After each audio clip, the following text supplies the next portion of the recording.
Decentralization, it's like the universal glue or the universal solvent in our space. It's a universal objective, and yet it's a universal solution. And I don't know which is which. Is it something that's going to guide us, or is it something that is an end in itself? Decentralization isn't about Web 2, it's not about Web 3, we even throw Web 5 in the mix. Decentralization, in the space where I am, is delivering critical infrastructure that's been missing.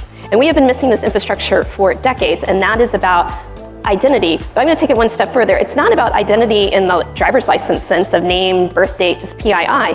It's identity in the sense of any data endpoint. And how do we create trust in being able to exchange authoritative data that can be verified from the source, but do so in a privacy-preserving way that doesn't include correlation. So how do you do all that? Because we haven't been able to do it for so long. It's gotten us into the situation we're at right now. Decentralization. That is the critical infrastructure that we're building and delivering today. So that blockchain technology and all the technology that's been built on top of it, forget the cryptocurrencies piece. Yeah. Its actual infrastructure, I think, is a game changer, and it's different.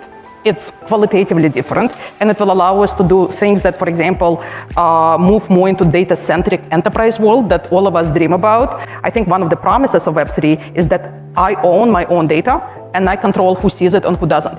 And I think decentralized identity is just a recognition that in the digital world, we need an interoperable ecosystem where multiple parties can share verified information, that I in the middle can be in control of who gets, what gets shared with whom, so we can just go back to identity, which kind of works well in the physical world, and make that work digitally.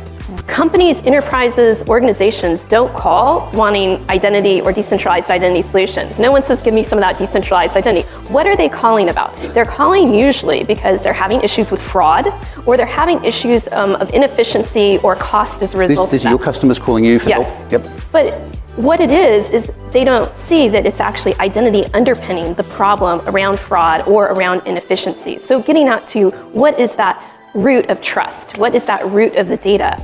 The root of the data can be anything, because trust is in the eye of the beholder. So as long as you can present that information, that data, in the form of a credential, and the verifier trusts that root of that identity, then that is what we need to move forward. And we are way overcomplicating this. I think even having a discussion about what should be decentralized and what should not means we've lost sight of what we're trying to achieve. Mm-hmm. And I think Heather was trying to hit at some of this.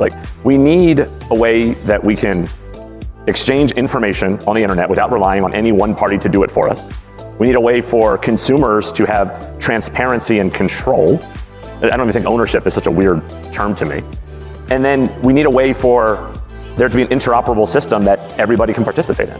And if you solve those three things, some things may be centralized, some things may not. The internet is, decentralized enough in my view. Anybody can stand up a website. People can access it through infrastructure. Gone are the days where I need 5 web browsers to go to 5 different websites. We just need to recreate identity within that same vein.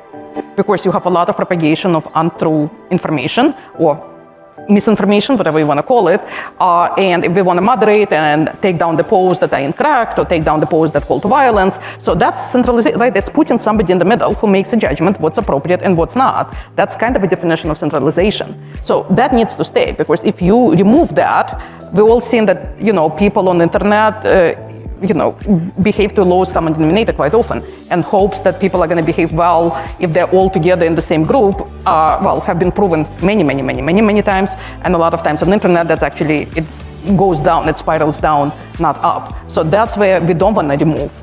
I think we mix up sometimes creating a decentralized infrastructure to facilitate identity with actually trying to make the decisions of what is good identity. Correct. And they're both important issues, but when we conflate the two, I think we make things harder. I agree with that. Correct. Yeah. And I think it's really important we talk as if this is the future, but this decentralized ecosystem infrastructure, it's available today.